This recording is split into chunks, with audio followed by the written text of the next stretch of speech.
Alrighty, welcome everyone. I'm Teeaboo and I'm back. It's Monday, and that means we're gonna have our second installment of what is now to be titled Monday OVAdrive, or Retro Monday OVAdrive, which I think has a nice ring to it. Credit to Joran in my Discord for coming up with that as a naming thing. I threw it out to everybody for like ideas and stuff, and that popped up, and it just fits. It just fits. It also worked out really well for like the intro thing that I wanted to do with the whole retro neon freaking synth wavy typey thing that came right before I said this. So yeah, that's a thing.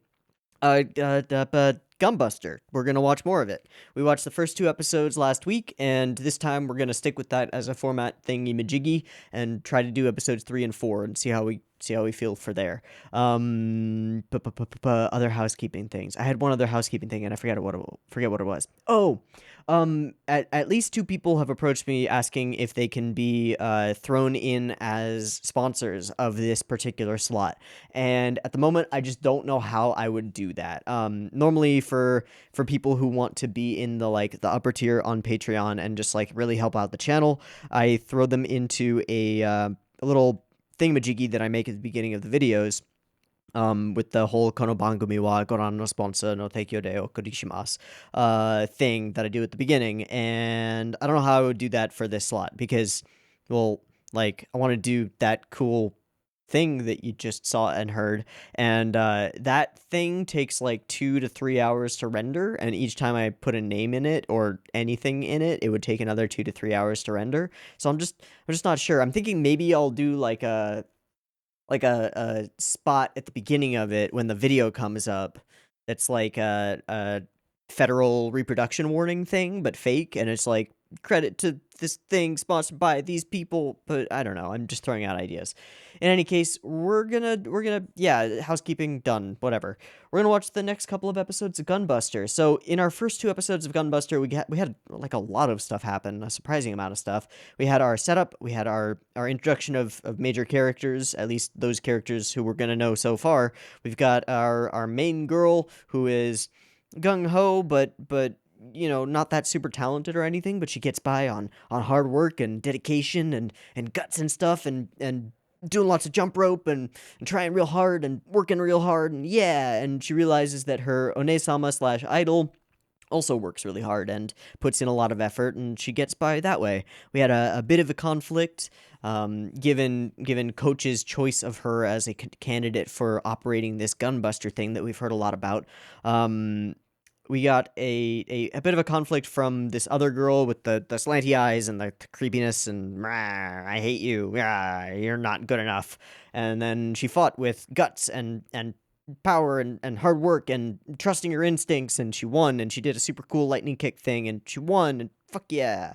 So she and her Onesama are both going together to go up into space and places, and eventually see if they're good enough, see if they can make the cut to, I guess, operate this Gunbuster thing.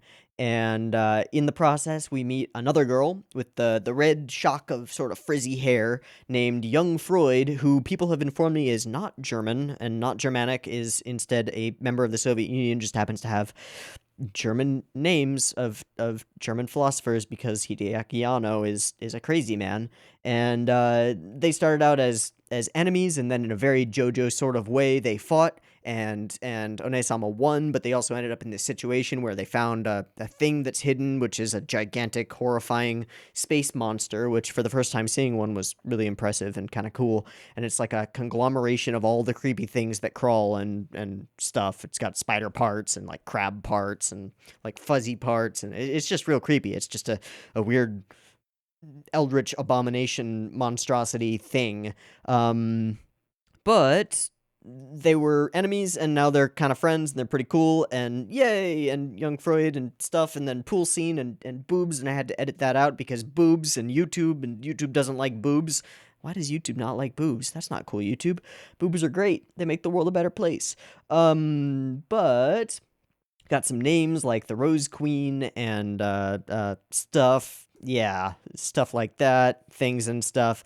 Oh, and then the introduction of the big ship, the Excellion, which was currently, when we first saw it, was in repairs, and then we did kind of a cool and clever thing with some special relativity stuff going on, and going very close to the speed of light, which caused them to jump forward into the future a little bit as they chased down the particular ship that what's her face's father was originally on. And she went through the ship and was like, oh, I gotta find my dad, maybe he's still here, maybe it's been zero time for him, and then the bridge is just empty space and there's just no shot. Sorry. So we returned. Onesama waited an extra 12 seconds, and due to that waiting, they made it back. They made it back, and they return almost a year later. The repairs and building of this gigantic ship are complete.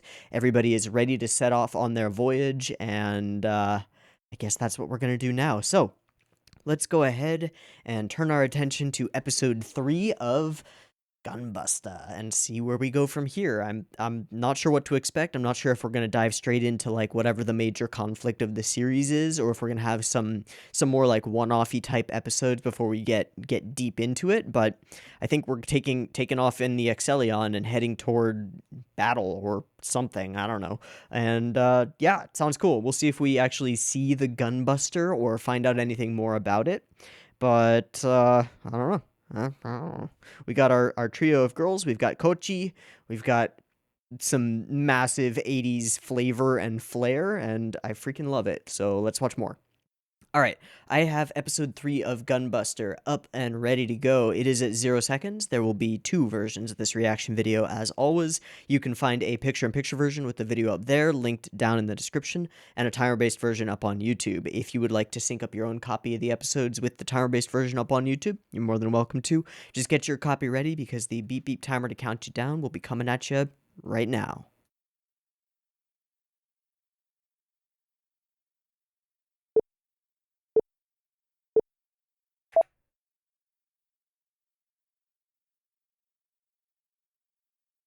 No translation on this text, okay. The best part. Ah, the launch party. Otakochi. In a duet? What? An air of forbidden love. Ooh. Onegaishimasu.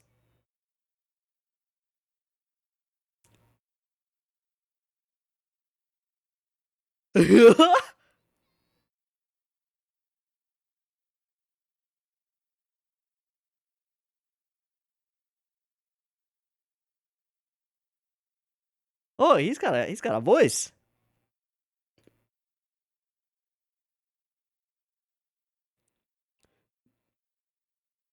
What? Why is this all text?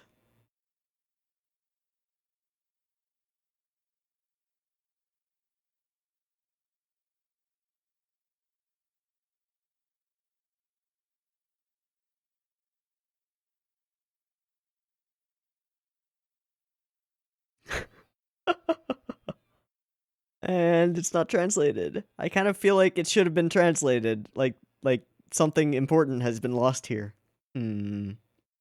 This OP though. I'm gonna consider looking that up for later.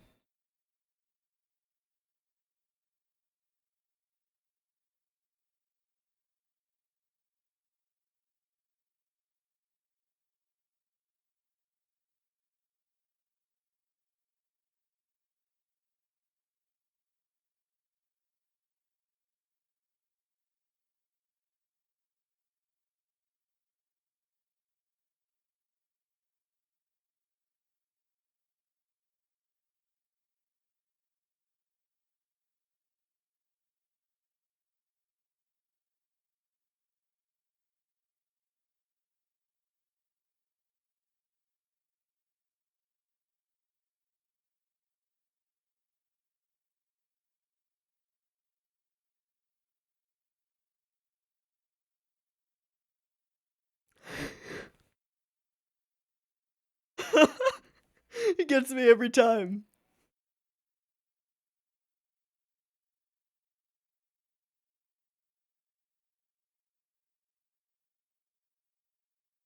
that cut. All right. First love, first sword. Oh, right. And I'm not gonna watch the previews from here on out because I do remember that there were spoilers there. I'd totally forgotten about that, but now I remember.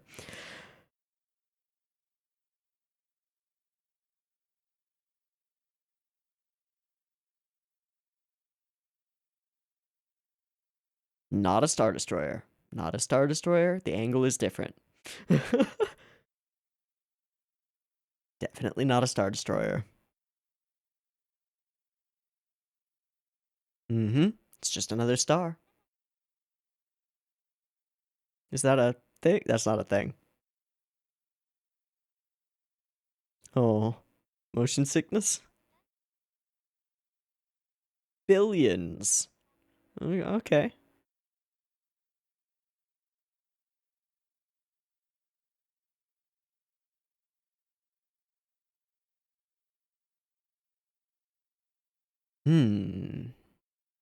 Turbulence.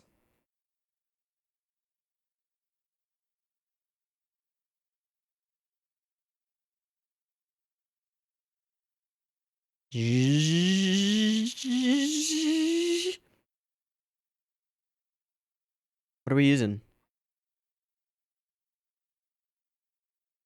Oh. Plasmanized.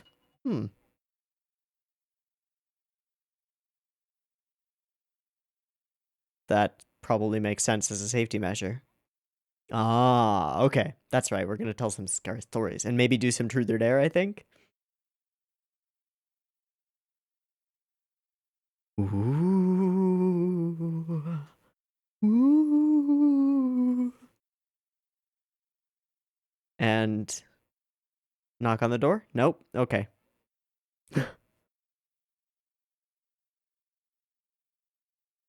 Ah.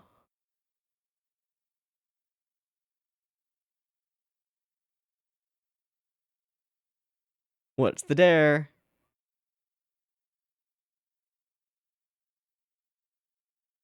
Walk around alone in the dark.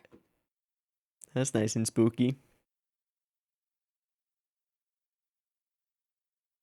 Those are trees, plants, oxygen source. Oh boy. Wow. Shades of Ava, eh? Very brain-like.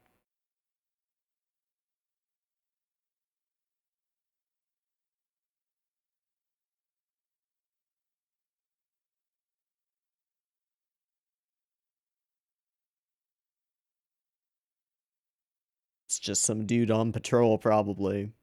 Oh, it's that guy. Ah, color fades in. Oh.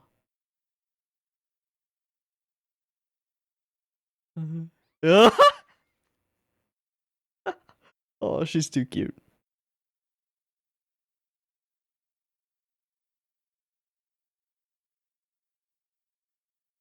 Easily scared.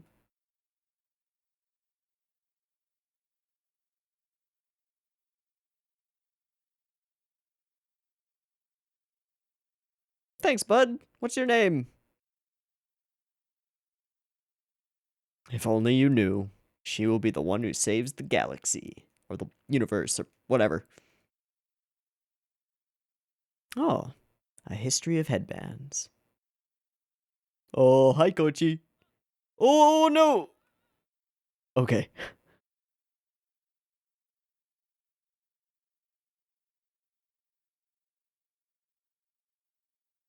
Sorry, coach.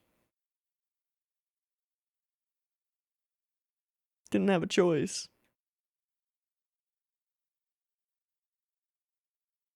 At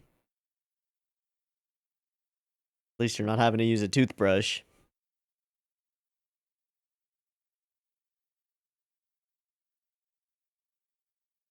So he's seen some shit.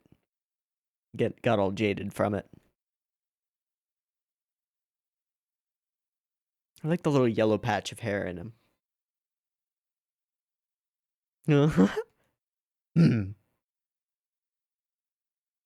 Why are you such a stick in the mud?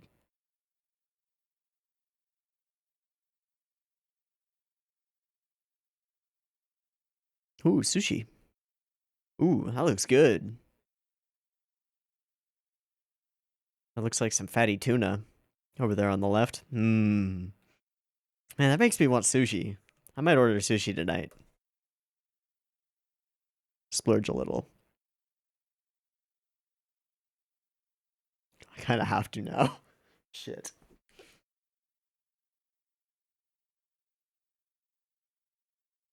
New stars are being born all the time.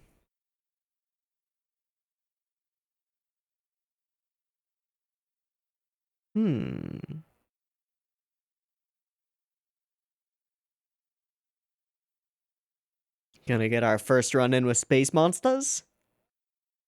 And they're outside. Let's get inside. Whoa. Whoa, those lightning effects. That's cool.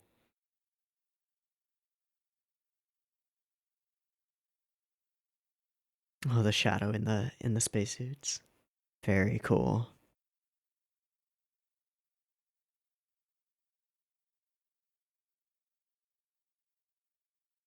Okay. Okay, so we're gonna like a string. I'm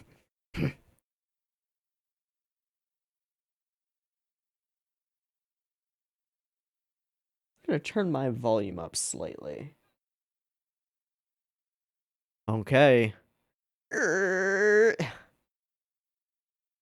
Interstellar drift.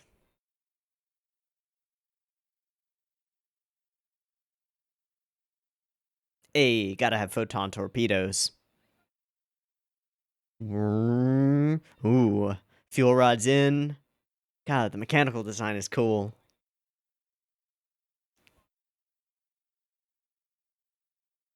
Tomorrow morning, okay. It's early in the morning. Am I gonna have to edit this out?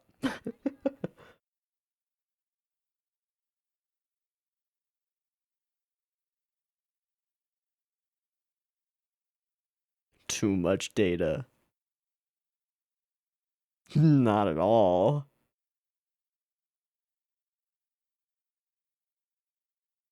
True, true. Yep, gotta turn those monitors off.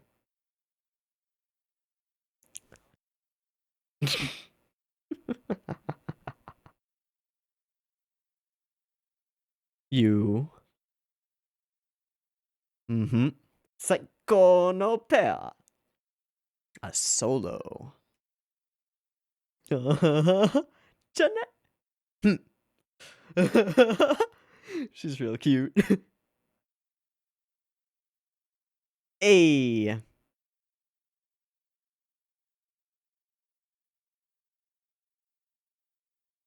Gotta have leg warmers. Oh, hey, young Freud. Aww.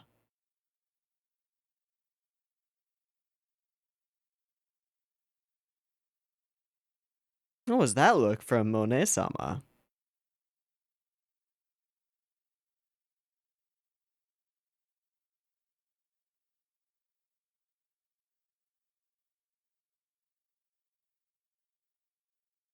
Red Giant Day.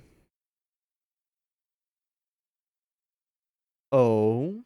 Are the monsters doing something to it?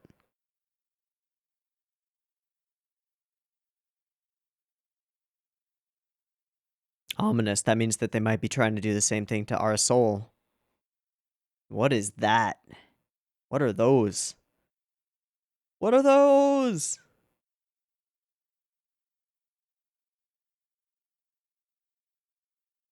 About Noriko?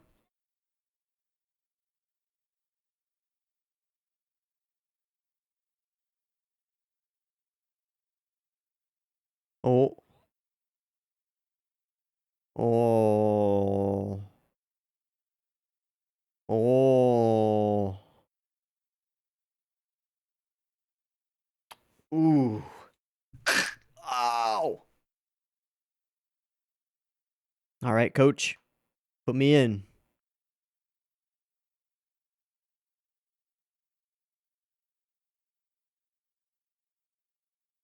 Bum, bum. Buster of guns.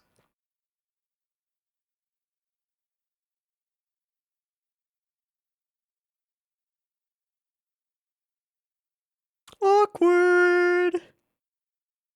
Uh, uh, uh, what? No. I mean, how else are you gonna take it? Uh-huh. Oof. Thanks, coach. Thanks, coach.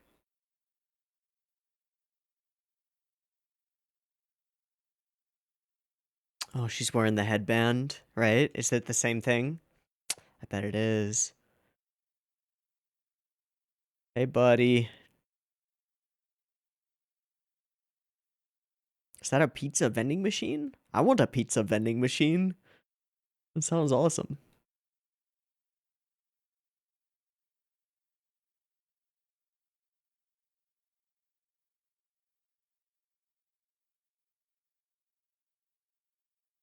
Oh, just trying to laugh it off.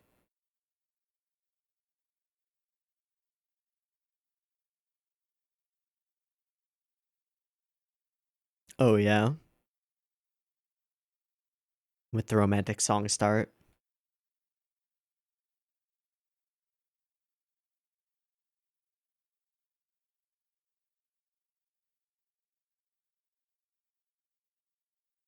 Ha ha ha.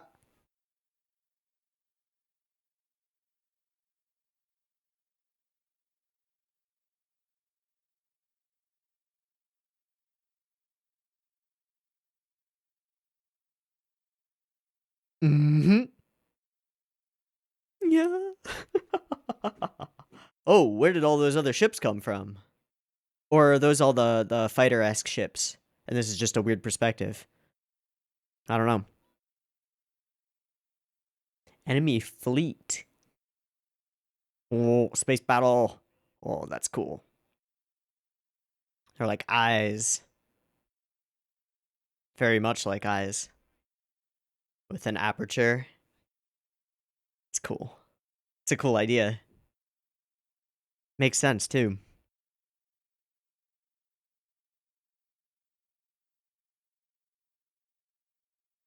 Again, with the color coding. Oh, hey! Californium nuclear warheads.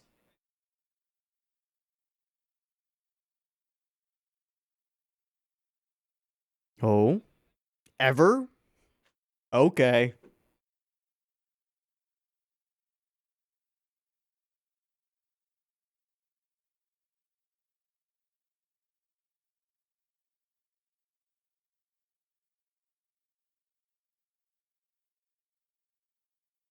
Awesome.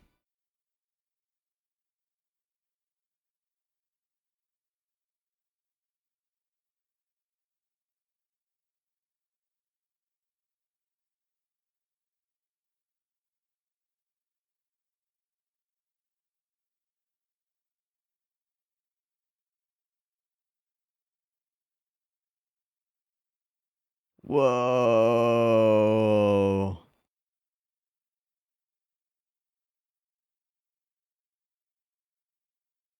Three seconds to confirmation. Light to get there and then back. Oh. We hit him. Whoa. Launcher thingies? Just like fighters on yep.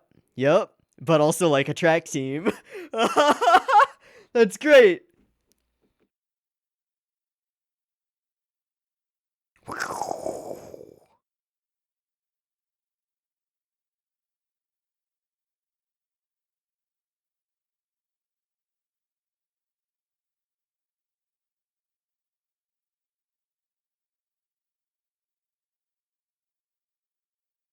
I just got a weird feeling like he's super dead.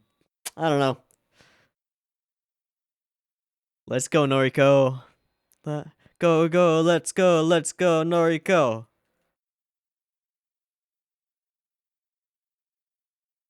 Spear of Longinus.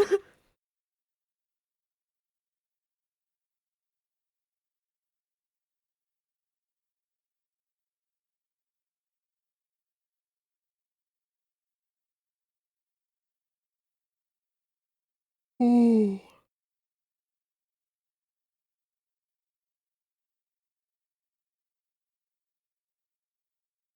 I nah.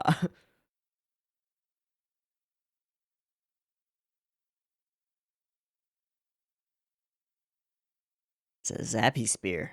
Cool. That means if something bad happens to him, she's gonna blame herself. Nani?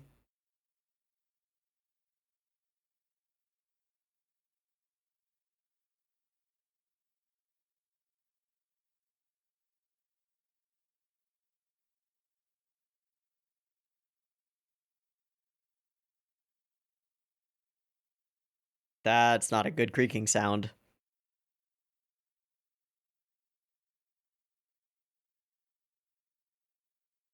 Wham, wham, wham, wham, wham. What's there? Whoa. What were those?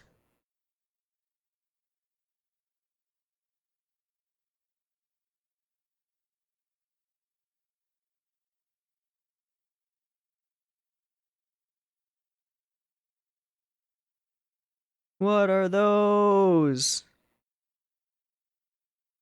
They're too fast. There's little blurs. Breathe, girl, breathe.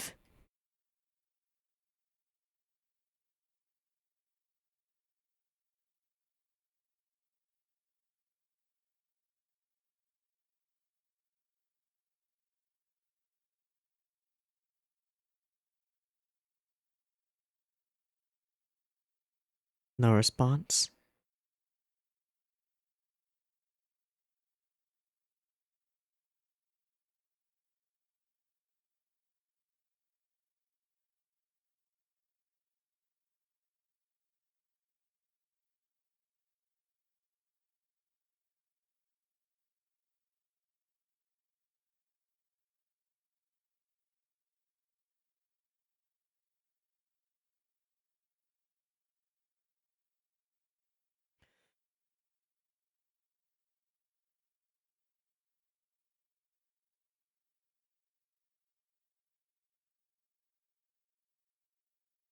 Drawing their power.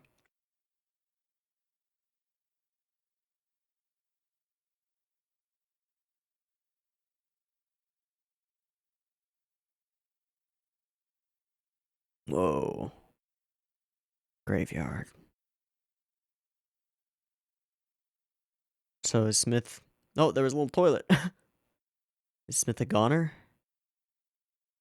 Or just his calm is out?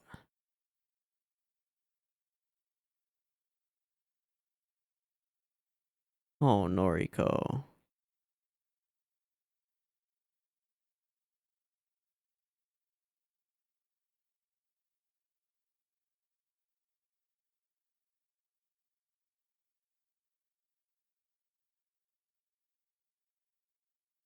First love. First loss.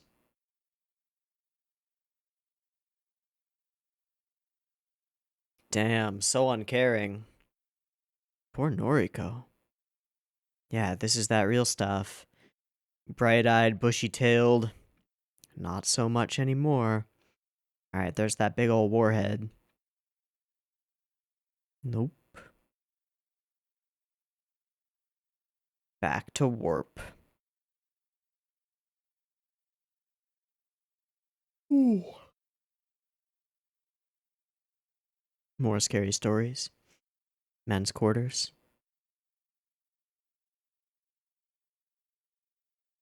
Hi.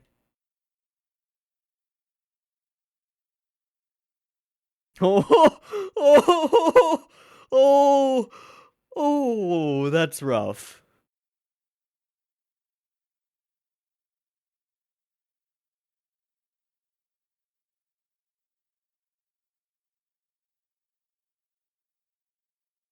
You were all right, Smith.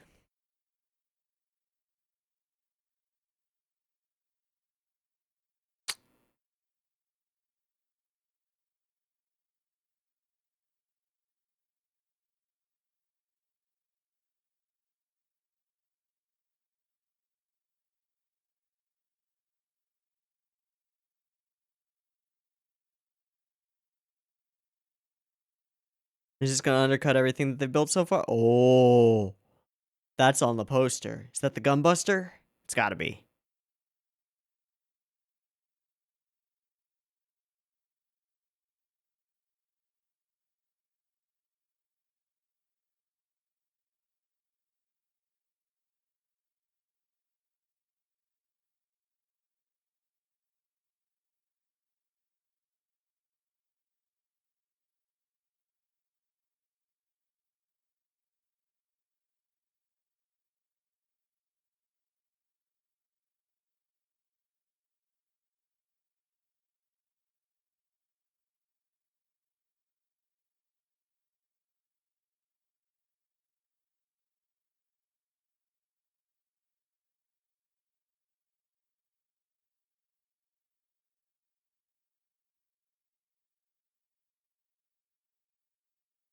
Is that the Space Monster fleet? Sunspots and solar flares.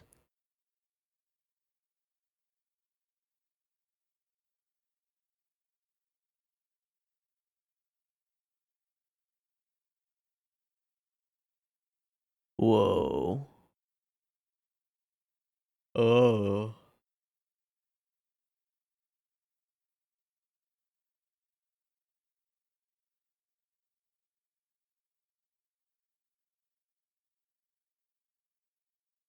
Whew. Yeah, jump from that into this. Nice. Nice transition. Oh, jeez.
Alright, I am not gonna watch the previews this time.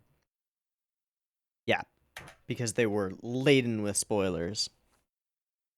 Okay, an interesting episode. A rather simple one, but it plays off of a lot of the things that I was kind of expecting for this show to go direction wise. Like when we introduced Noriko as such a like a bright-eyed, optimistic protagonist, I was just sort of waiting for her to be taken down a peg and for her to experience the harshness of reality out in space, and that's what we got in this episode. We got sort of a double whammy here of like our first taste of space combat and how kind of hopeless this like air of hopelessness in the encounter, all of it being just a diversion, and yet it's also for Noriko the first taste of despair a little bit as she loses this person who she had just barely met and had started to kind of have a little bit of feelings for. Is it the most deftly done childish romance into loss and death transition that I've ever seen? Probably not. Is it effective? Yeah, I think so. I think it is. I think regardless of how you feel about Smith, like there's a lot of really solid characterization on him, as being somebody who's been around for a little bit, who's seen some stuff, maybe not seen combat necessarily, but who's a bit jaded to a lot of the things. And I think we see a lot of it really really particularly well done in the scene when they're out scrubbing the lenses together. And he's just like casually going along. I haven't had to do this since I was just a deck swab, you know, blah blah blah. And Noriko is constantly looking around like, "Oh, it's so pretty. Oh, look, that nebula's so big." And he's just all jaded like, "Yeah, it's just really close. It's not that big. It's not that crazy, not that impressive." He's lost that flair for the interest in things, and she hasn't yet. But I think she's started to go down that path, and in a couple of different ways. Like, one, her ideals around her Onesama have been kind of crushed a little bit because her Onesama is like, yeah, she kind of sucks. I don't want to be paired with her. She's a liability. That would be a problem. I don't want to do that. And then she goes out on a sortie with this guy who she's starting to like a little bit, just barely, just a little bit, and has a little bit of banter with, has, you know, a little bit of antagonism, but sort of playful antagonism with. And she, you know, she goes back to him for a bit of comfort when she's turned away by her own Onesama, and he offers it, and like they have a secondhand kiss, and it's all real cute. And then shit just goes wrong. She ends up in combat, and she has no experience, has no idea what to do, and is just overwhelmed, absolutely overwhelmed by the whole situation and by these speedy space monsters. And it doesn't go well. It doesn't go well. She gets in her own head. She gets locked into the monitors again. She doesn't have that guts and rage that she did before, and it things go bad. One thing that I really appreciate is there's no like, she looks at Smith's robot, and then watches a thing pass through it, right? There's this maybe, right? There's this not knowing for sure. It's just that he doesn't come in on comms, and he doesn't come back. He's gone. But it's not like she sees him and we get this dramatic Smith moment or anything like that. It's a little more subtle than that, and I really appreciate that. I think that's good. I think it's really cool. Now, the thing that stood out to me most about this episode was the mechanical design, just general mechanical design of the Excellion, of all sorts of things. But like, I think this shot is maybe one of my favorites in the show so far, because we see these brain like uh mechanical things in the center of these robot body things, these mech suit things, and they're just so cool. They're just constructed of pipes and wires and tubing and things. It's just a really cool design idea, to have them be humanoid and almost sort of biomechanical. And I wonder if there are shades of Ava built into here, because as far as we know, we don't have any indication that these suits are anything but robots. But there's an element of biological or organicness to their designs, and I wonder if that sparked Ano just like, oh, it would be cool if they actually were biological things and stuff. That would be neat. So I guess he's there for her in two dark moments for her. The one where she's forced out on this dare, and then the one where her Onesama turns her away. And both times Smith is there.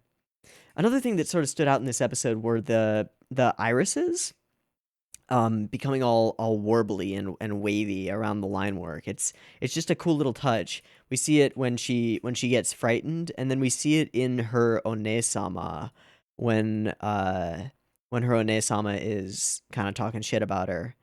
Yeah, there's this very different type of warbliness to her irises. Very different.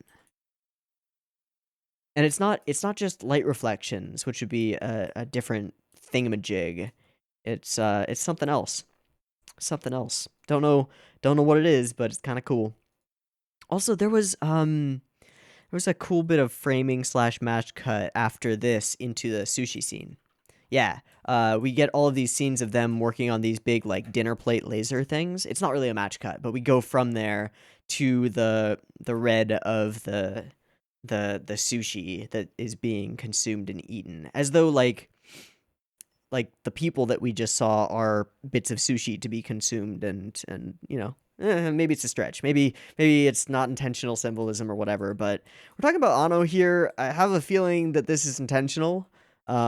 He's got them organized on this big old laser dinner plate, and then bits of sushi being taken and picked and plucked and consumed. It's, yeah, there's something to it. Maybe not, I don't know. Effects animation is just super cool throughout. Like, these frames and the zippity zappity zoppity zoop of the, I guess these are shielding or something around them being hit by some kind of energy or solar storm or something. It's just cool looking. And then I love the deep shadows that come in over their faces inside the spacesuits with the directional lighting of the red thing coming towards them. Puts on the hat. And again, with the mechanical design, there's thought put into all of this, into all of these ships, which kind of look like American fighter planes a little bit, which I think is intentional. The photon torpedoes being loaded, the reactor fuel core or fuel rods being inserted to boost up the engine. Just lots of cool stuff. And then this looks kind of like a train map, with all the stops on it and the different lines. I maybe it is actually a set of trains that take you around the ship. That would actually make a lot of sense. Oh yeah, Excellion tube. So it's an inter area of ship subway system type thing. That's cool. Oh yeah, and we see them on the train thing. That's stupid. Of course we do. Let's just put a train sequence in space. A solo like you. So snarky. And he just sort of laughs it off. It's great. So we got some not quite fan service. And I'm actually really pleased that they didn't go all the way with the fan service that's here, which is barely counts, I would say. I mean, there's a little bit, but they didn't go all the way. This is a little bit more of a somber episode. This is a little bit less fun and games here. There was a good bit of fun and games in the previous episode, and there's a lot less in this one because we're building up to a tense moment, And it's interesting that Onesama is trying to distance herself from Noriko as Noriko is trying to overcome her own weakness to put in the hard work. And then there's the awkward reveal. Oh, whoops. Whoopsie daisies. Oh no. Poor Noriko. So this whole scene is pretty cute. A little blushing, pretty cute. And we get into space battle, and it's just cool. It's just cool looking. The whole idea of these sort of runways coming out from the sides of the ship, and the track team launch pad things that work. They function like the cable zippity zappity things on aircraft carriers, but for launching out individual robots. I think there's something rather similar in Ava. I know there's the vertical launchy thingy, but then I think there was also a sequence where there's like a horizontal launchy thingy during one of the big old running sequences, but I don't really remember. In any case, it works, and it sort of plays into the whole what's it called? Aim for the Ace parody going on here just a little bit. And there's another very Ano-y attention to the pseudoscience. It feels hard science, just enough to make it actually have that vibe, regardless of the very soft science thing that's going on with space monsters and super robots and laser cannons and all that jazz. There's an attention to detail, as well as a solid amount of rule of cool. But this whole sequence with Noriko seeming more and more alone and seeming relying on Smith, and then suddenly he's not there to rely on anymore. There's also the change in coloration. We go from the yellow that we've seen her in before to this sort of deeper red as things go bad. and just lots of her sweating, the close-ups on the eyes, the warbly irises again, and just this look of fear expressed in her eyes. It's something else about the eye designs that they went for with the big wide eyes that are taller than they are wide. There's so much expressiveness that they can do, and I wonder if they chose that design after knowing that often the characters like mouth and nose would be covered by this shroud thing, this sort of space ninja shroud. I mean, the eyes have to be expressive regardless, but hers are really expressive, like way over the top. And there's just really amazing work being done to really show that with the close eyebrows and the amount of motion and amount of different like options she can have with these folds up here. It's really cool. Just fast. Yeah, yeah, like look at that. There's so much there. Fantastic. And even in monochrome, right? Right? Like we're all in this sepia color and there's so much emotion that can come across from just the eyes. It's fantastic. All right, and it was all for naught. It was all worth nothing. And then after we know that Smith isn't coming back, it's just this graveyard. And yet there's still this little bit of hope as we pan through the other robots just going about their business.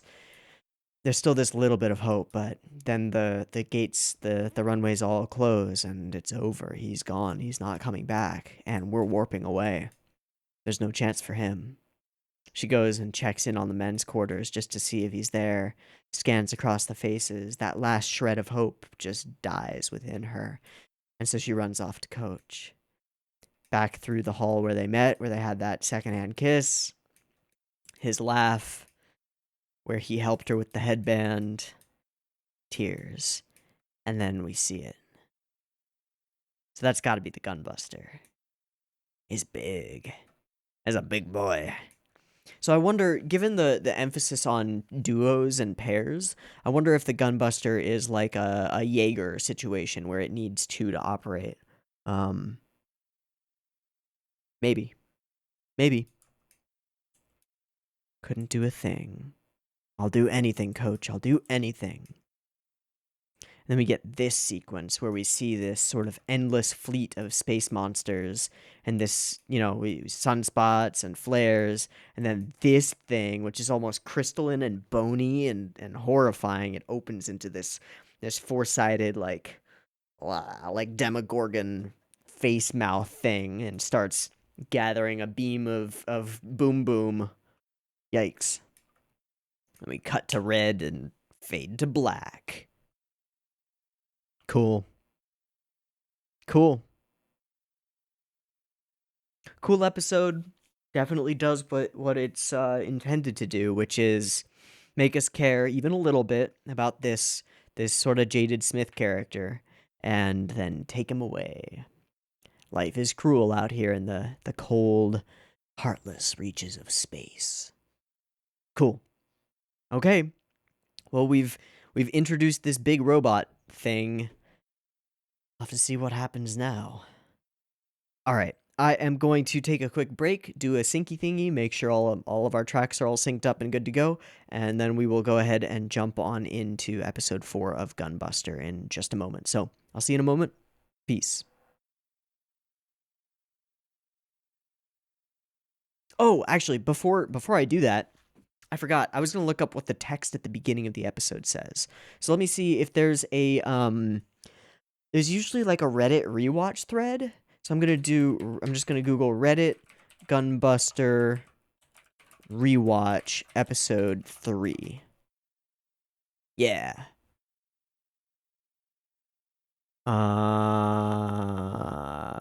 Nothing.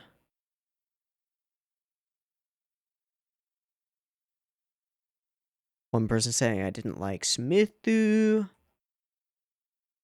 Somebody saying he looks like Vash. There's the thing with the head wiring. Scale and speed on stuff. Okay. So nothing about that. So Gunbuster episode 3 text. Let's Google that. Great. Yeah, let's see. A 90-second sequence with a dual nature, white script scrolling on a black background. Detailed and ultimately nonsensical account of the science and mathematics behind the space engineering of the show, as well as there is the launch party going in the back, which is an actual Enka hit from 1986. Oh, that's cool. The audio commands our attention, and the science itself is, oh, that's interesting. Rendering science itself prey to Japanese culture. That's an interesting way to take it. Text on screen is Japanese. A great number of non-fictional scientists and mathematicians and their theories are mentioned. A lot of them have been transliterated. It's inconsistent. Young Mills, Gauge Theory, Weinberg Salam, Hilbert, Bose-Einstein, Fermi, Cauchy. Okay, great.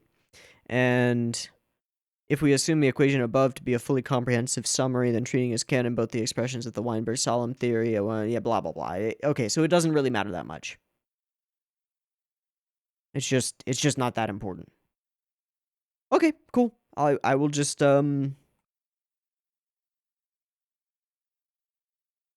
just leave that be.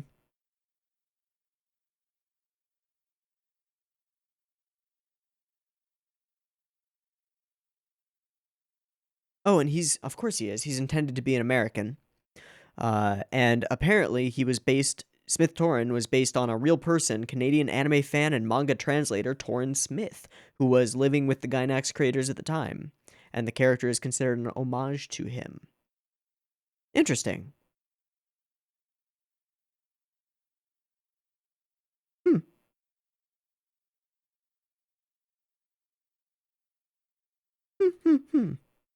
Okay. Cool. Cool. Yeah, so breaky thingy, syncy thingy, back in a moment. Peace. Alright, welcome back. We are all synced up and ready to go for Gunbuster, Episode 4, Buster of Guns. I think we've been introduced to the actual Gunbuster thing itself, and maybe that's where our focus is going to be in this episode. Don't really know, since this last episode was not quite what I expected, but worked perfectly. So, let's go ahead and dive in. Yeah. Alright, beep timer.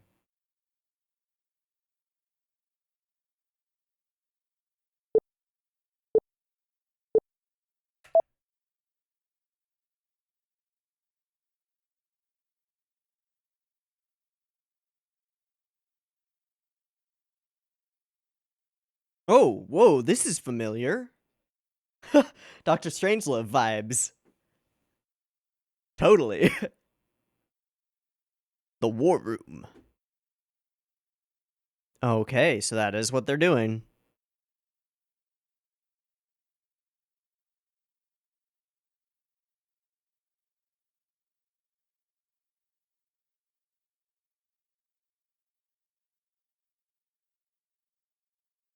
It's the Earth itself. Okay, those are just a means.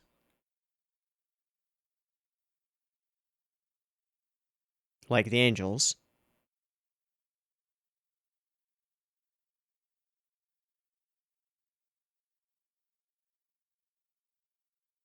Huh.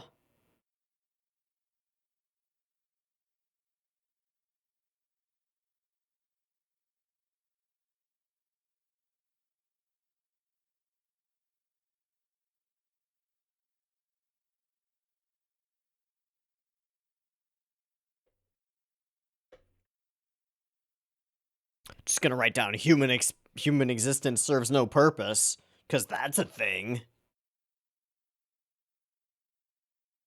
Oh. Nope. Oh. Just like the monsters.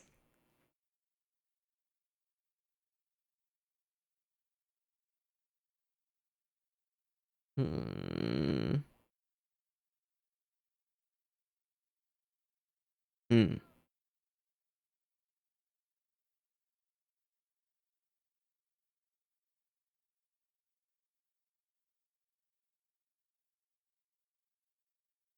Hmm. Hmm.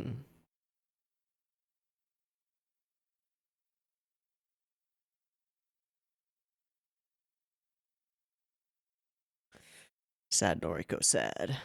Oh, they've got a tanning area. Oh, hey, young Freud. Hey.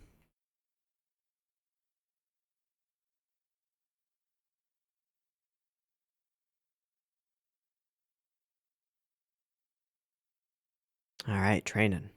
Back to the gym, eh? From ignition to full break. Oh, it's a different system. Oh, doing kata. A much more natural system, eh?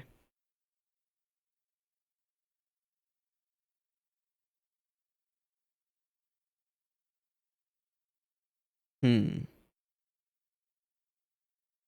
Hmm.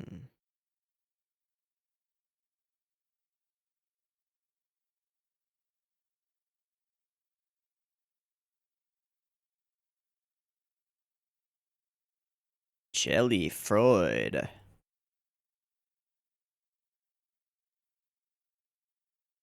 Training.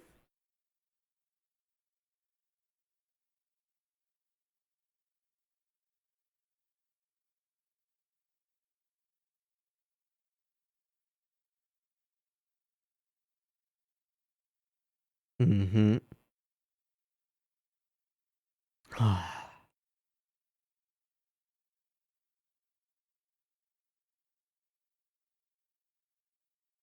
Hmm.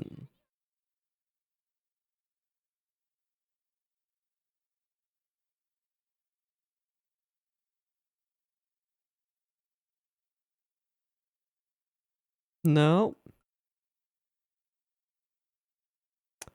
The whole thing of pairs as dating. Interesting. Show me what you've learned. Space equivalent of a tumbleweed. Wah, wah, wah.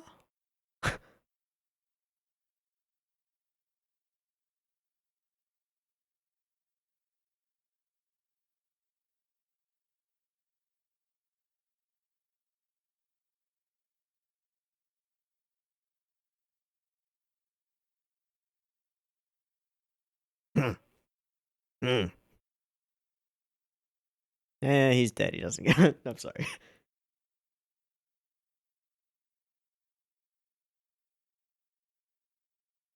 Yeah, I mean, she's got the Soviet star. I just didn't pick up on it before.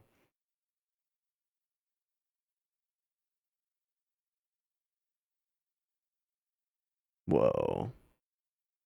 Yep, the cold emptiness where you lost Smith. Yep, flashbacks, PTSD stuff. Oh no, can't let it get to you.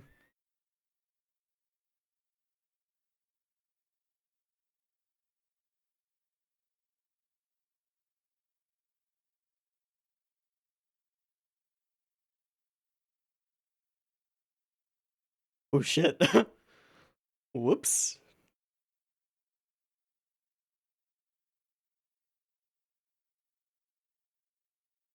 While moving at insane speeds. Ooh.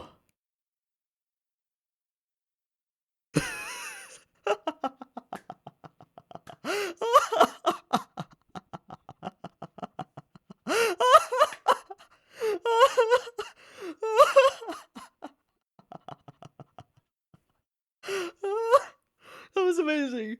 That was amazing. Oh my god. The slap and slap back. She'll die.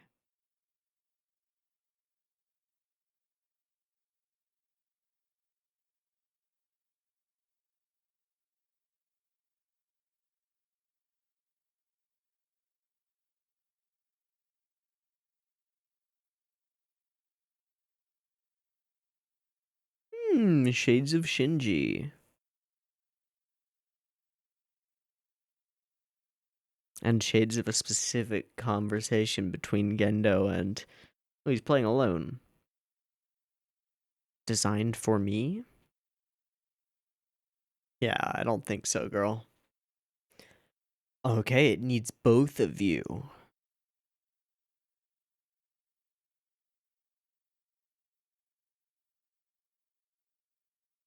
Hmm. Your revenge.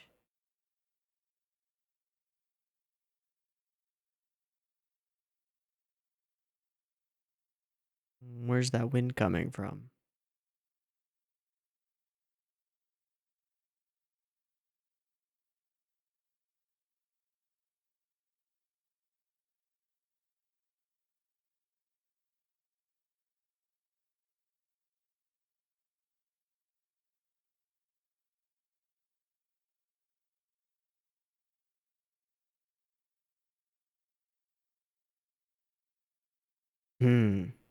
Again with the expendability.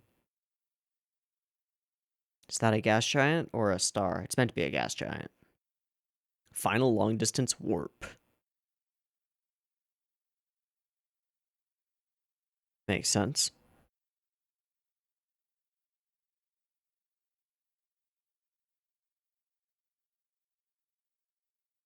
Ike.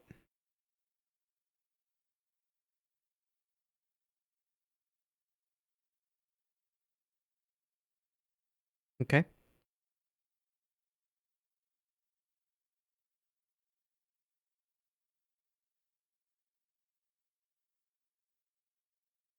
Hmm.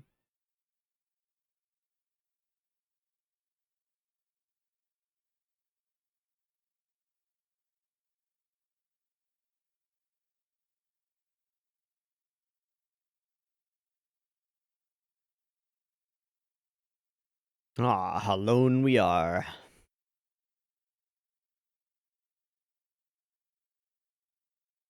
Ah, the headband. Dude, you knew him for like 2 days.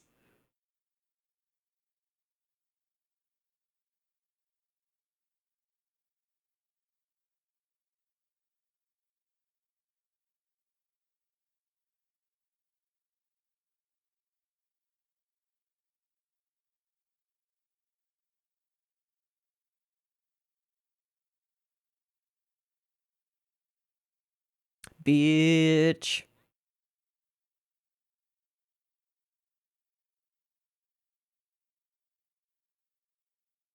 Degeneracy generator?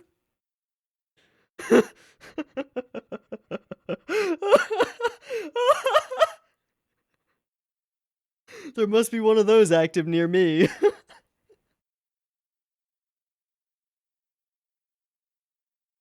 Okay.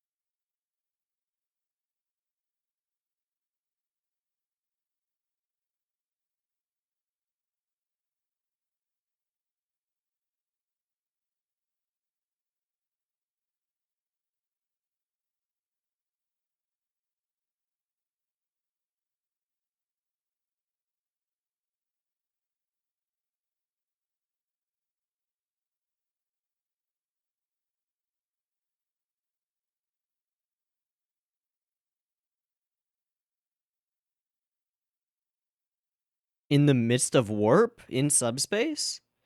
Yeah. Okay. Oh, that's cool. The tones. Oh, just fire willy-nilly? Aren't you surrounded by other ships of your own fleet?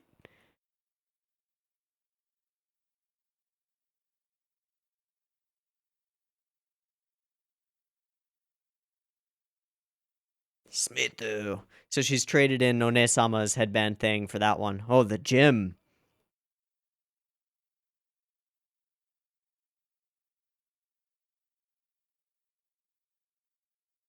That guy's mustache. Oh, boy.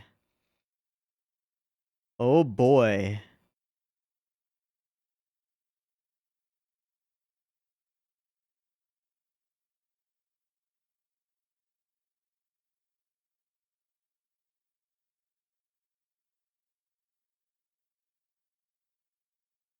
Oh boy.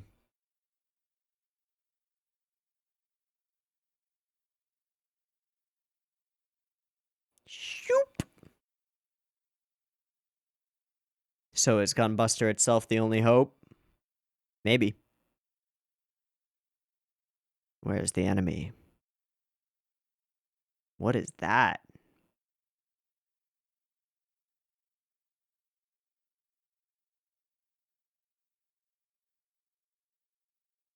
%12%?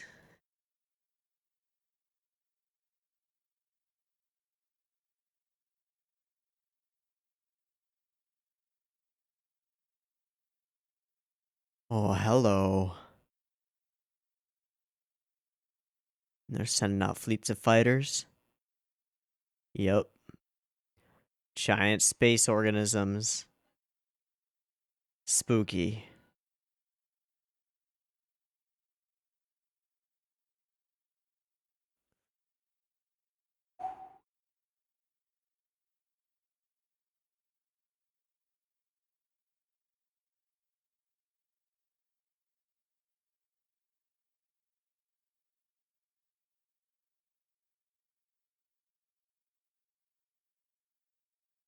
For Gunbuster.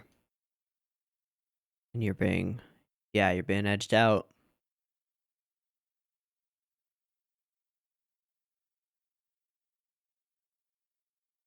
I have a feeling Linda is super dead. And so is the machine that would have been hers. But we'll see.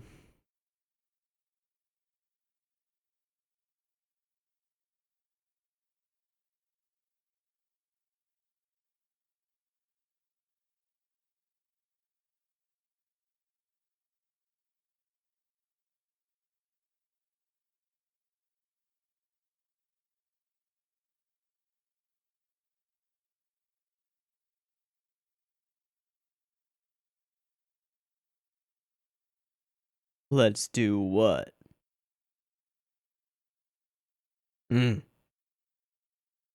Okay. Okay.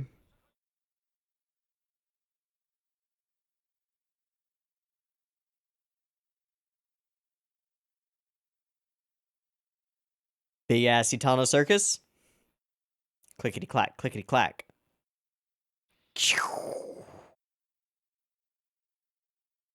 Whoa. Did you? Nope. Not even a little bit. Like a flower made of flesh. Ugh. A bad one. Fighters inbound. Damn Spartanians. Whoa.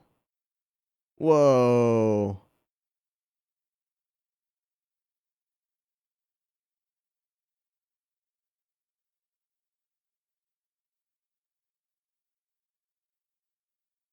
Count and coup. Oh.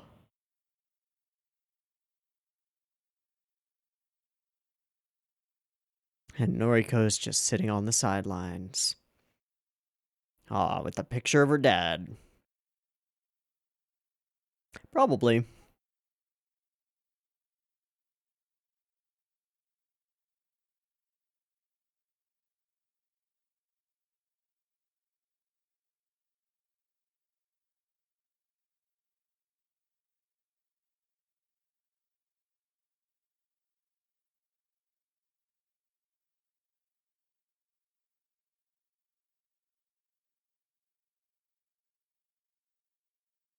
Oh, yep, there goes that one. Thought so. Sorry, Linda.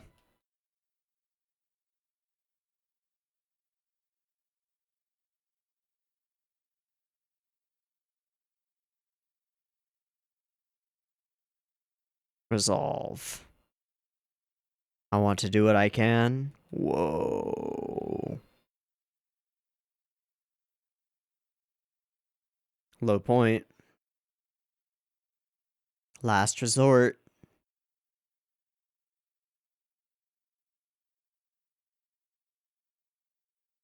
Yep. Yep.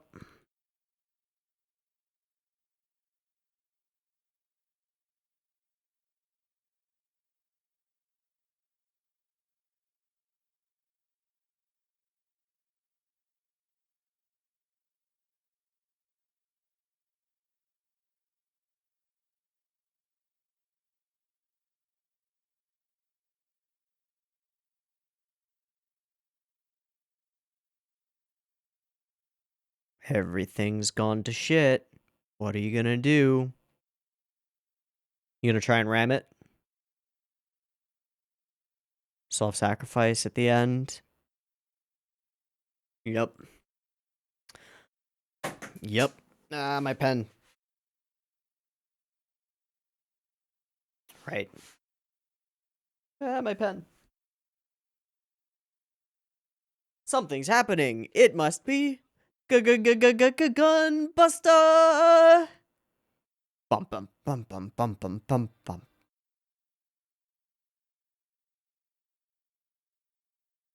Fuck yeah. But doesn't it require the both of them?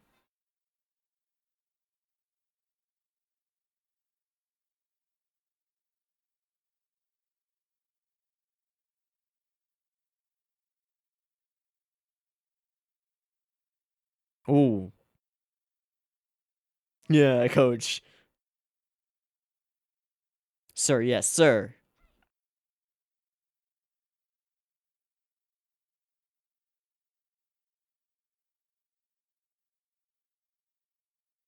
And it's just a gigantic extension of her own abilities. No manuals, no monitors. Mmm.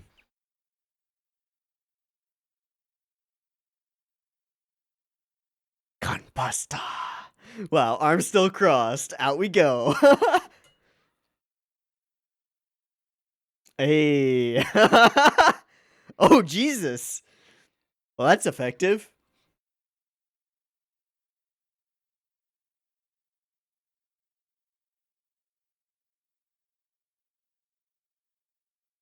It's got Heelys. Oh, that's bad.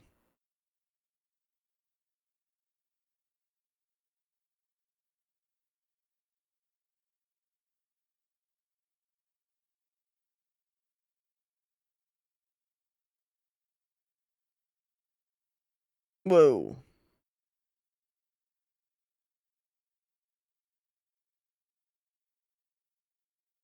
Don't focus on the small fry. Oh, it's got shieldy things. But she's only got 10 minutes. Okay, so she is up against the flagship.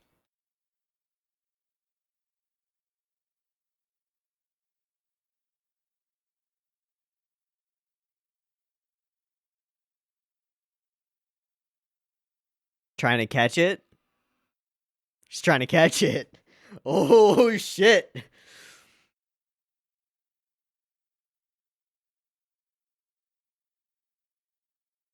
Oh!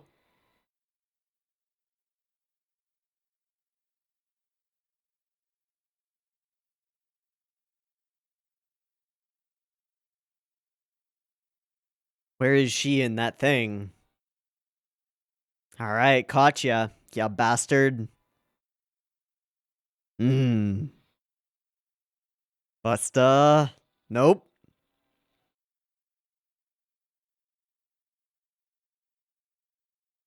Awesome. Oh, what the heck? Awesome.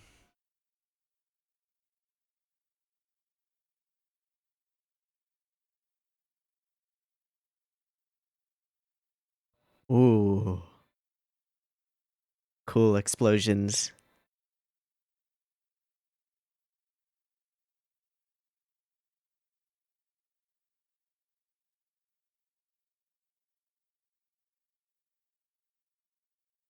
Most likely, but...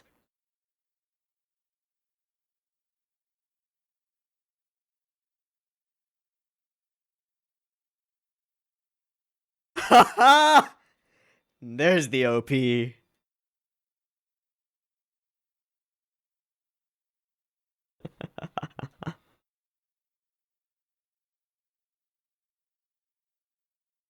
My favorite trope. Hold off on the OP till the end. Or till the climactic moment.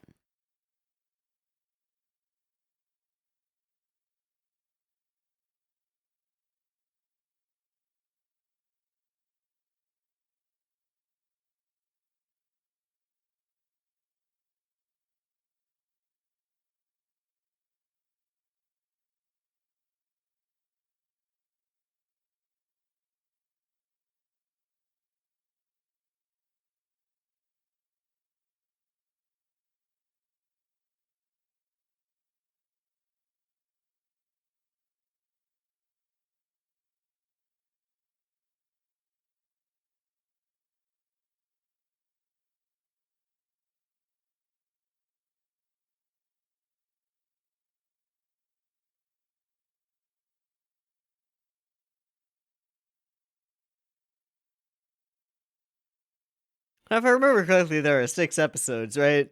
So this is not the end. Feels like it.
The full screen end thing.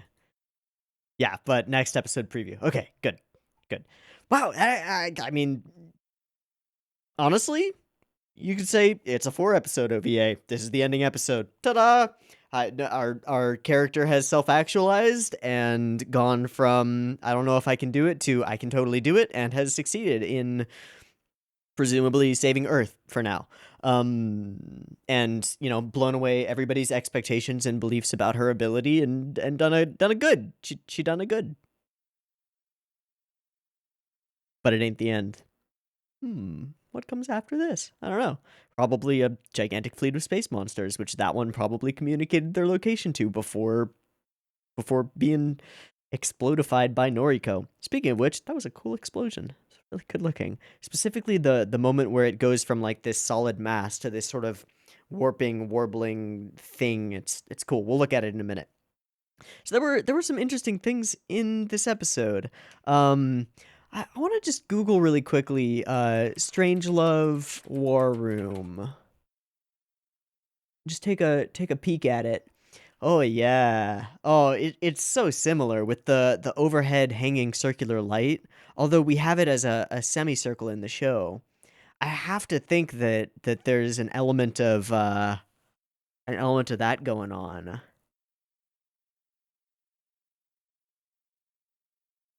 I don't know. I don't know.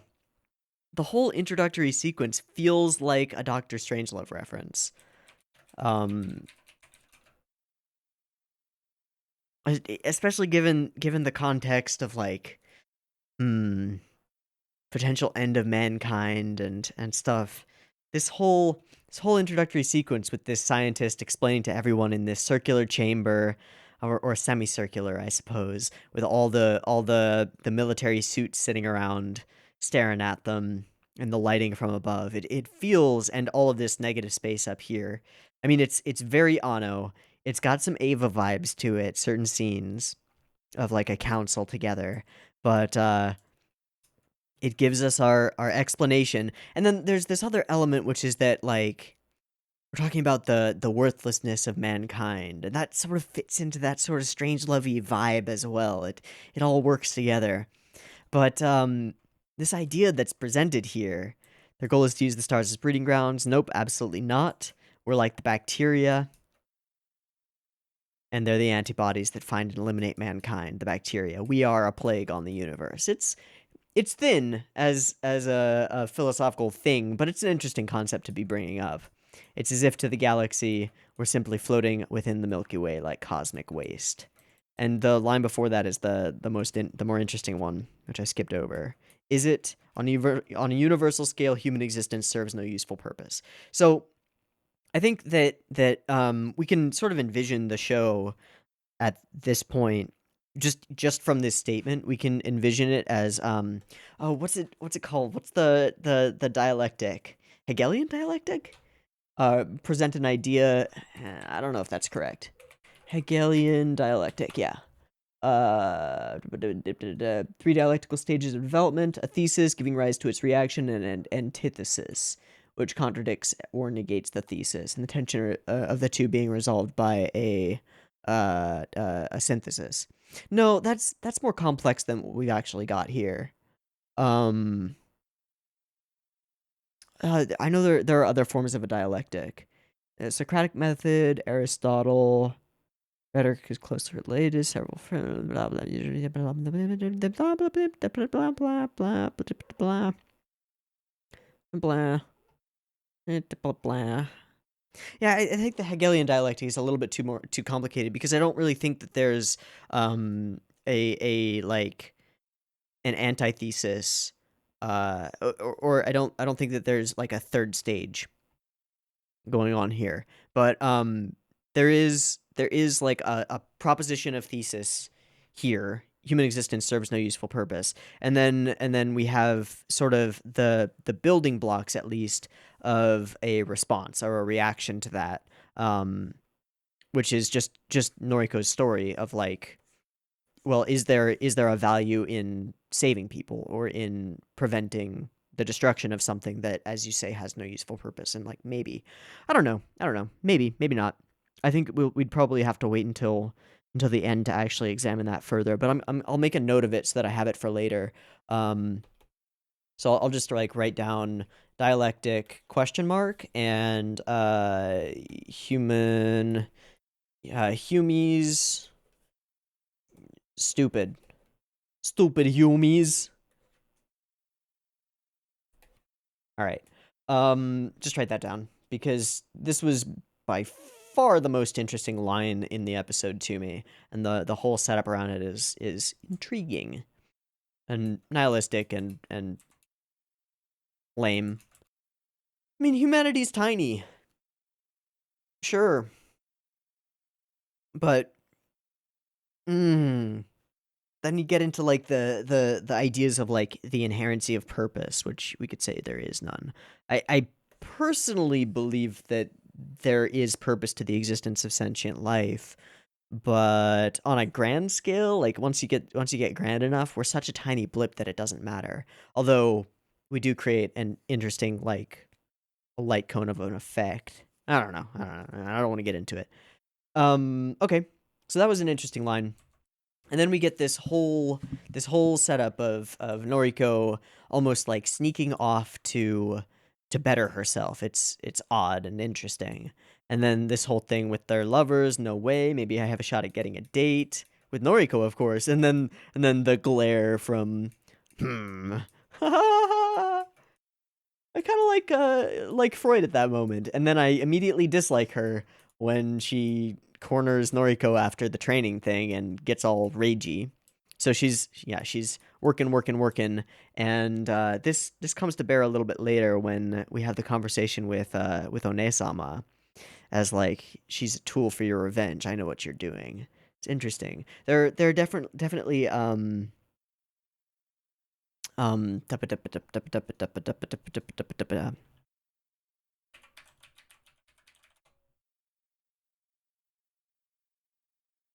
there are shades of like the Gendo Misato dynamic going on here, where oddly One-sama, after distancing herself from our Shinji alike, not really, but sort of, in Noriko, is caring about her a little bit as a person, but more from the perspective of like, she's real weak, don't get her killed, it's not worth it, it's not fair to her, which is interesting.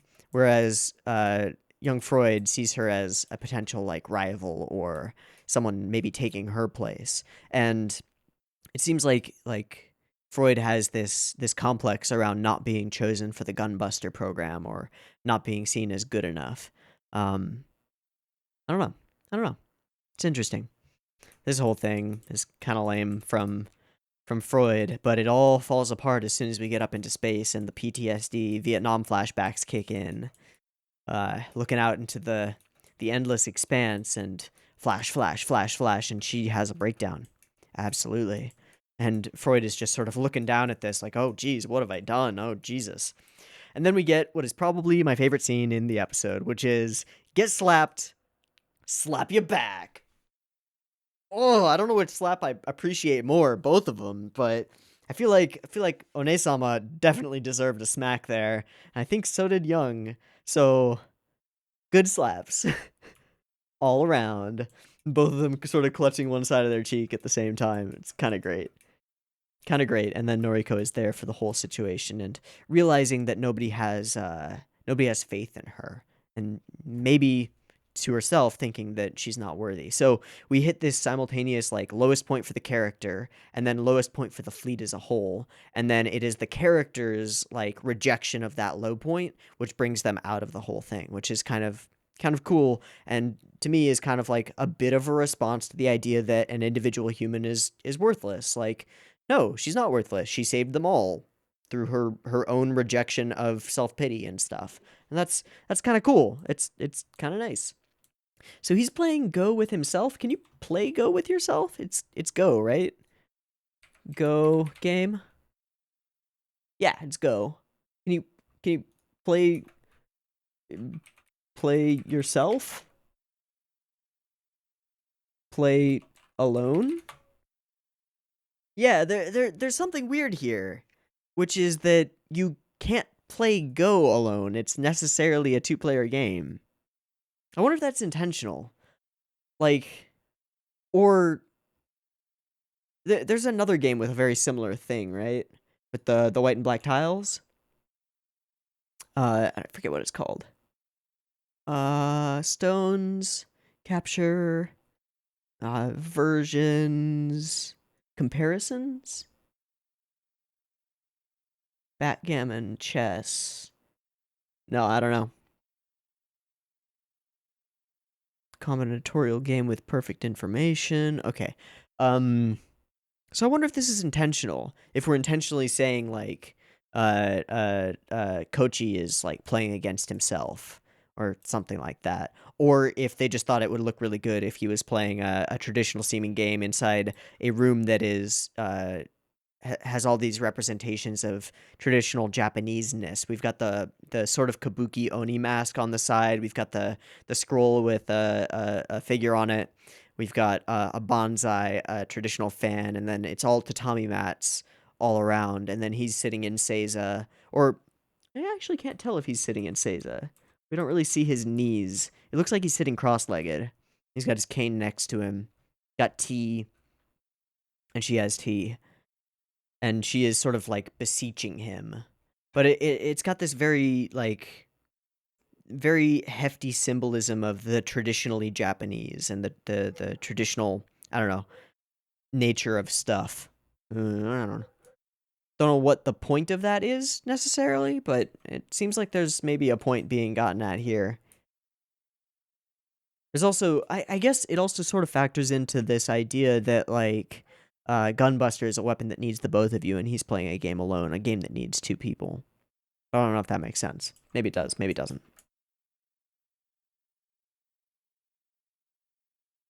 Yeah, and then the traditional chime. Is it a Hanafuda? I'd actually like to know that, so I'm going to Google it. Hanafuda? No, they're cards. Traditional Japanese chime? Furin? Furin. The shape of a bell with the clapper in the center of the chime, and then a strip of paper called the tanzaku hangs from the clapper. Okay, I didn't know that. Oh, and it's furin. It's a long U or a double U if it's romanized. Okay, cool. Then we get the spilt milk thing, and then we get sort of another representation of his belief that these people are expendable tools. Just if you spill milk, there's always more milk. What if there isn't more milk? What do you say to that, coach? I don't know.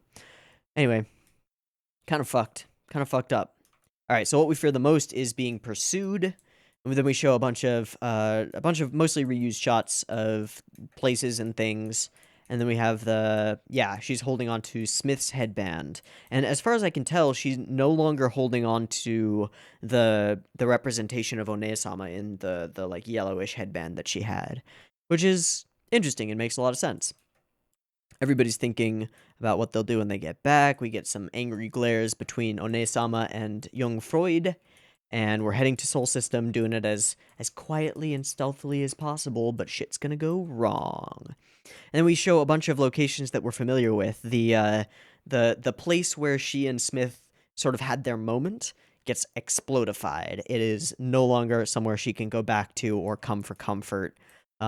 Same with a couple of other places. I don't remember where, but some other places get blown up. Yeah. And things look fucking dire. So we drop out of warp, and that is a bad thing because they are surrounded by these space monsters, and also the space monsters have found their way toward Earth, which is bad juju. Space monsters are letting out lots of little space monsters. Emergency launch for the top squadron. There is a problem with Linda's machine, and Coach makes a call. Linda, you get into Noriko's machine. Noriko, you're on the sidelines. And it turns out that this call saves them all. Benching her saves them all. Maybe some softness from him. We get some more awesome mechanical design with the torpedo tubes and the fire in the torpedoes and the big booms, and it does nothing. It does absolutely nothing. And then there's this shot, which is like such a representation of like a battleship mid-fleet combat. Shooting down aircraft, tracer bullets going off, lasers everywhere as the equivalent. Just cool. And then, yep, fighting things, zapping things, destroying things. Again, the creature design along with mechanical design, it's just a cool conflict between, well, I guess you could say it's like nature is trying to wipe us out. We have to fight against it using our own ingenuity and strength, right? That's themes and stuff. And then we have our moment with Noriko. Is that why Coach put me on the sidelines? Is it because I would die here? Am I gonna die like this? And here, back up against a wall, everything going wrong. Oh yeah, sorry, Linda. If she had been out there, that would have been her, right? So, saw that coming. And then she chooses. Her tears dry. We get this one face. The classic face. The eyes down. It actually reminds me of a specific cut in Gundam or Alita Battle Angel. Or Battle Angel Alita. With the eyes and the bit of blood. It happens to Alita after this little dog that she had met gets just eviscerated by a monstrous creature thing asshole dude, and she gets real serious. Here it's a little bit different. Noriko isn't actually seeing the conflict going. She just knows that it's happening, and she steels herself and very literally rejects herself, her previous self, and self-actualizes in this moment, deciding that she's going to fight.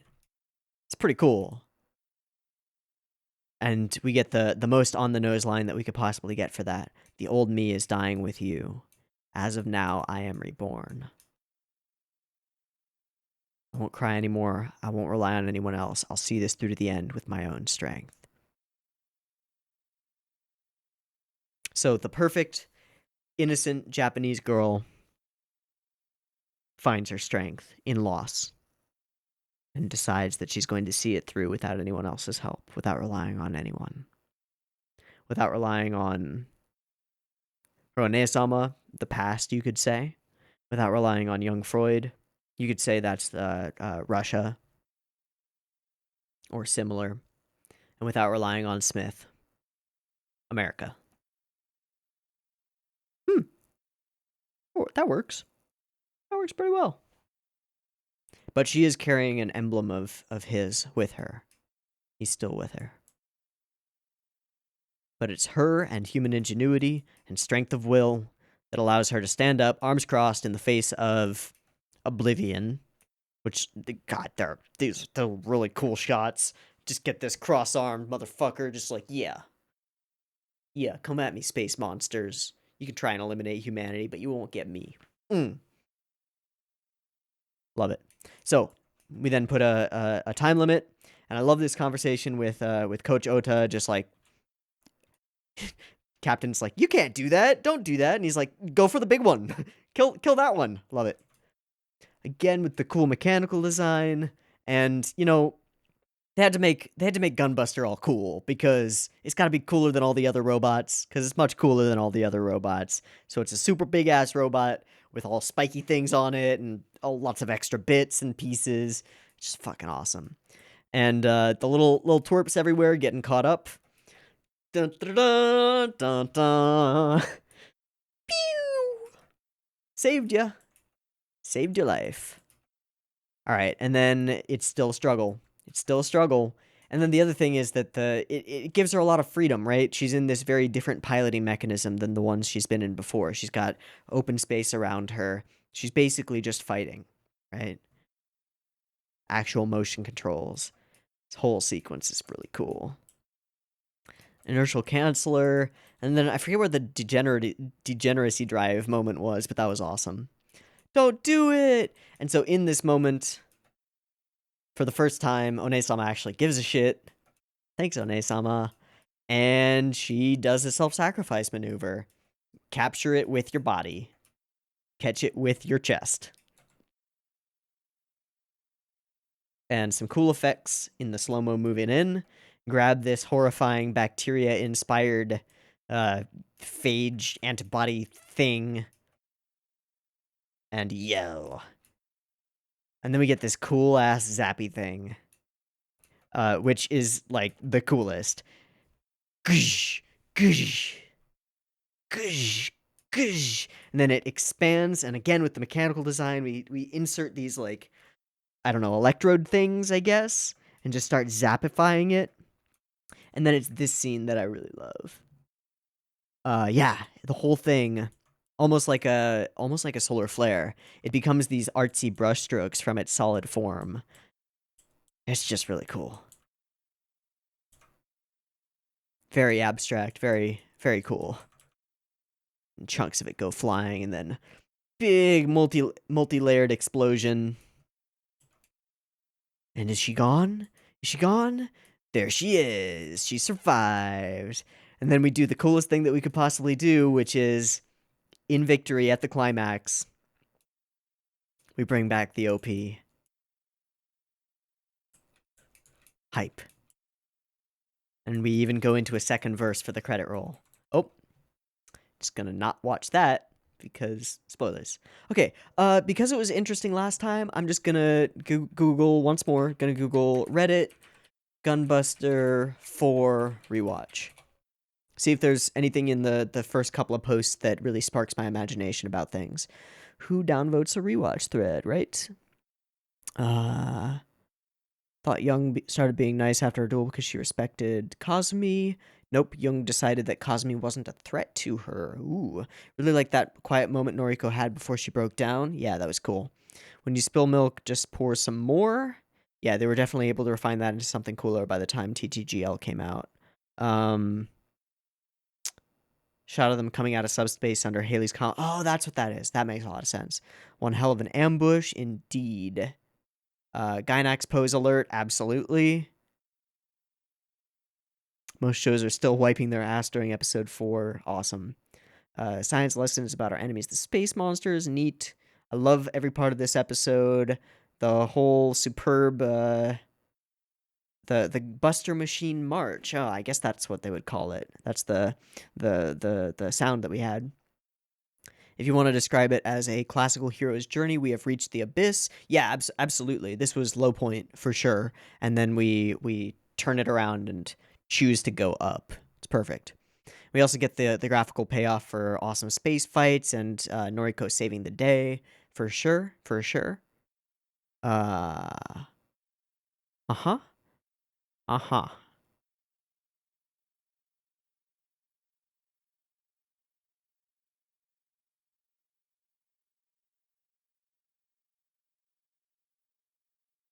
Climax was super hype. Oh, absolutely. With the march and then the OP coming in at the end.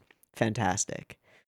And somebody connects the 10 minutes of power on the Gunbuster is disconnected to the 5 minutes of power for AV units once they're unplugged. That's a good point. It's a good point.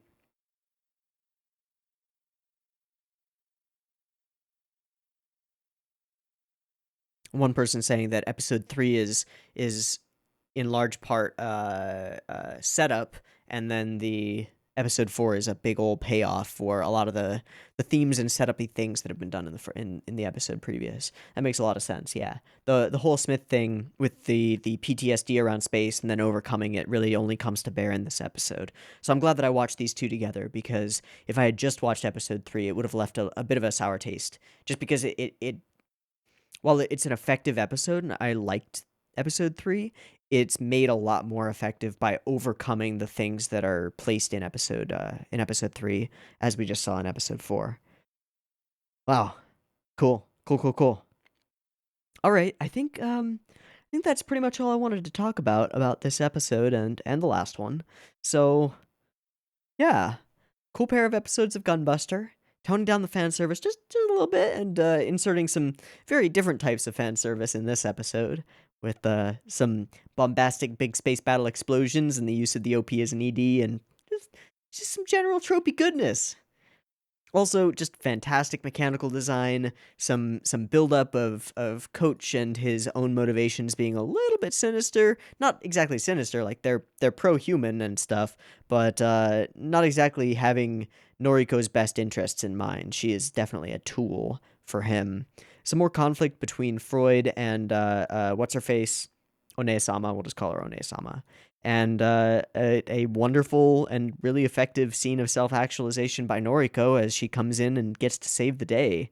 Big time. Also, we lost, what, 78% of our fleet? Did I maths that correctly? Or would that be 22? No, 88% of our fleet. Shit!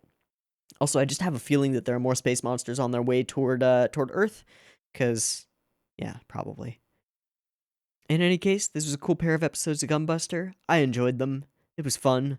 It's got that blast from the past going on still. And yeah. I hope you enjoyed these as much as I did, and I hope to catch you next week when we will be finishing up episodes 5 and 6 of Gunbuster. Some people have asked me on the few comments that have filtered in on the first Retro Monday Overdrive whether I will watch Diebuster immediately after this. And I don't know, it doesn't really fit the Retro Overdrive time frame that I'm looking for, but because it is sort of a related story and kind of probably thematically ties in, yeah. We'll probably watch Diebuster after this, and then we'll move to something completely different. And now for something completely different. So I hope that answers that question. I don't know. Anyway, yeah, me Teeaboo, this Gunbuster. I hope you liked it. I liked it, and I hope to catch you next week when we'll finish it up. See you there. Peace.